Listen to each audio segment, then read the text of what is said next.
12월 7일 화요일 초대교회로 떠나는 여행, 여러분의 성경 가이드 문찬호 목사입니다. 오늘 함께 읽을 본문은 야고보서 1장에서 5장입니다. 제목은 좀비 같은 믿음. 유명 가수 박증영 씨를 마이클 잭슨에 비유하곤 하죠. 그 이유는 안무, 작사, 작곡, 노래, 프로듀싱까지 이 네 가지 영역을 혼자 다 감당할 수 있기 때문입니다. 이렇게 누구를 본다, 비슷하다 또는 닮았다 하라고 이미지화하는 것은 그것을 이해하는 사람들에게 많은 정보를 제공합니다. 야고보서도 별명이 있는데 그것은 신약의 잠언이라는 것이죠.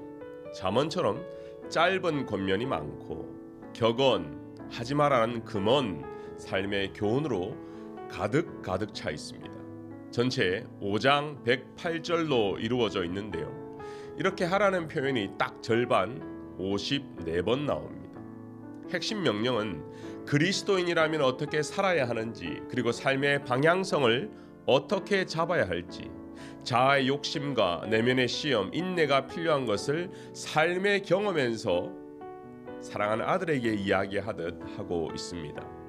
그러다 보니까요, 십자가 부활 중심의 복음의 교리보다는 바른 삶과 행함을 강조하고 격려하기 위해 쓰인 책이 바로 야고보서라는 거죠. 왜 그렇게 쓰였을까요? 이미 믿는 신자를 위한 복음이기 때문입니다. 지식적으로 많은 것을 알고 있는 신자가 하나님의 백성으로 어떻게 살아야 할지 실천적 규범이라는 것이죠. 야고보서는 일반 서신입니다. 이것의 특징은 수신자가 정해져 있지 않습니다. 모두에게 열람이 가능한 서신이죠. 야고보는 예수님의 친동생으로 예수님이 부활하셔서 승천하신 이후 베드로와 함께 초대 교회를 이끈 지도자 중에 한 사람입니다.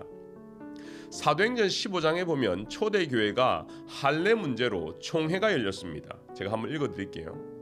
온 무리가 가만히 있어 바나바와 바울이 하나님께서 자기들로 말미암아 이방인 중에서 행하신 표적과 기사에 관하여 말하는 것을 듣더니, 말을 마침에 야고보가 대답하여 이르되, 형제들아 내 말을 들으라.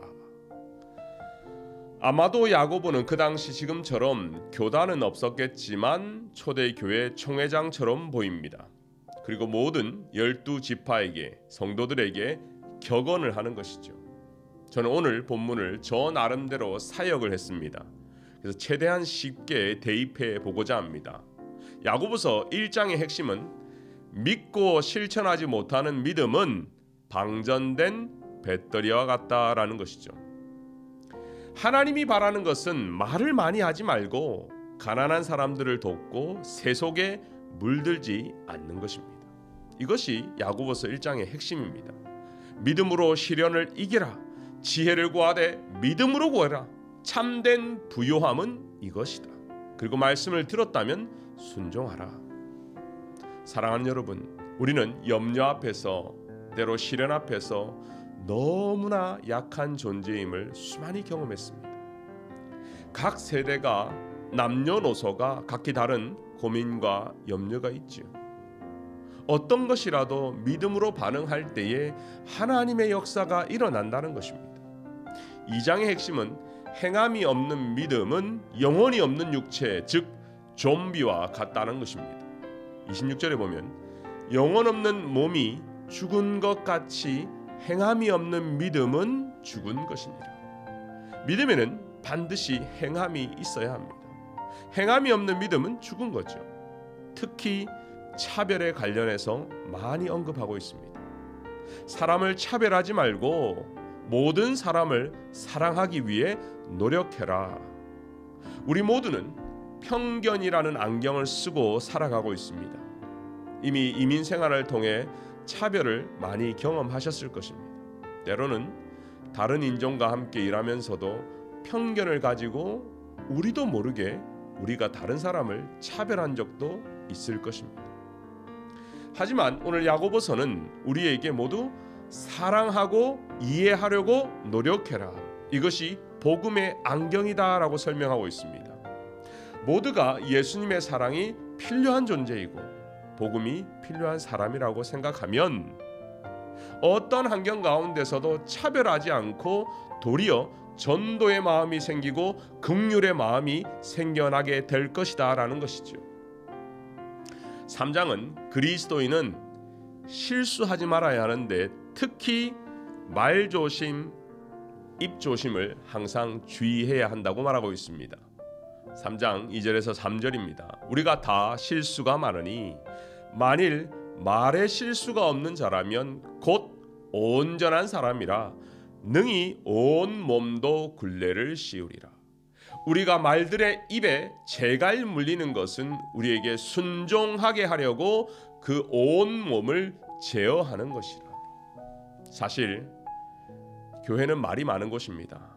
많은 사람이 모이는 곳이다 보니 이 사람 저 사람 생각이 다 다르고 항상 말로 인해 소문으로 인해 교회 공동체가 상처를 입기도 하죠. 그래서 저는 오늘 말 실수를 줄이는 10계명을 소개합니다. 첫 번째, 상스러운 말은 하지를 마라. 두 번째, 상대방이 싫어하는 말을 하지 마라. 세 번째, 남과 비교하는 말을 피해라.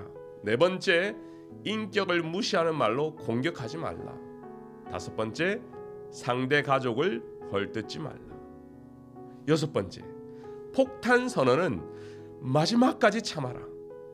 일곱 번째, 유머 있는 대화의 기술을 익혀라. 여덟 번째, 분명한 말을 통해서 오해를 줄여라. 아홉 번째, 비비 꼬는 말을 하지 마라. 마지막 열 번째, 말에도 독이 있음을 알고 독을 쏘지 마라. 대부분 하지 말라는 것입니다. 말은 줄이는 것이 좋습니다. 저도 목회자로 공동체의 분위기를 띄우기 위해서 노력하다가 말 실수한 적이 있습니다.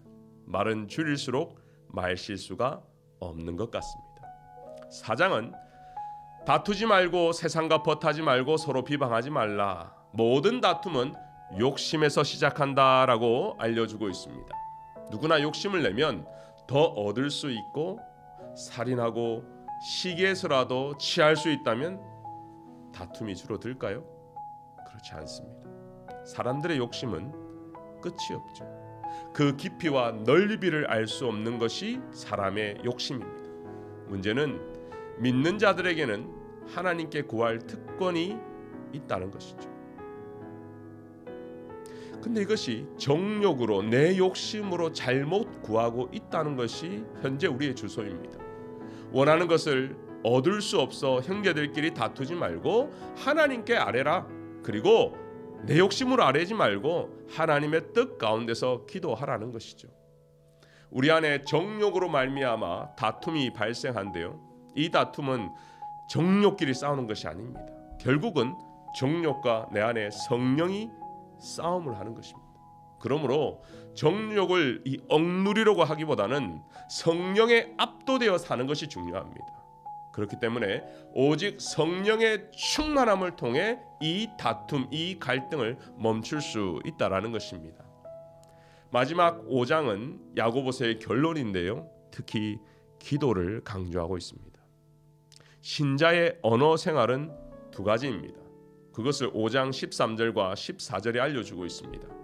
너희 중에 고난당하는 자가 있느냐? 그는 기도할 것이요. 즐거워하는 자가 있느냐? 그는 찬송할지니라. 너희 중에 병든 자가 있느냐? 그는 교회의 장로들을 청할 것이요. 그들은 주의 이름으로 기름을 바르며 그를 위하여 기도할지니라. 우리의 언어 생활은 두 가지입니다. 힘들고 염려되고 고난당하면 기도하고, 즐거운 일이 있고 감사할 것이 있고 기쁘면 찬송하라는 것. 얼마나 간단합니까? 기도와 찬송은 우리의 언어 생활입니다. 고난과 즐거움은 항상 우리 곁에 있을 것인데요. 이것이 우리를 업앤다운을 계속 만들 것입니다. 이때마다 사랑하는 빈내리 성도들이 기도함과 찬송함으로 승리했으면 좋겠습니다. 오늘 함께 기도 제목을 따라 기도하시고 나라와 민족을 위해서도 기도해 주시고 특별히 교회를 위해서 또 12월에는 우리 리더들이 내년 사역을 많이 준비하고 있는데요.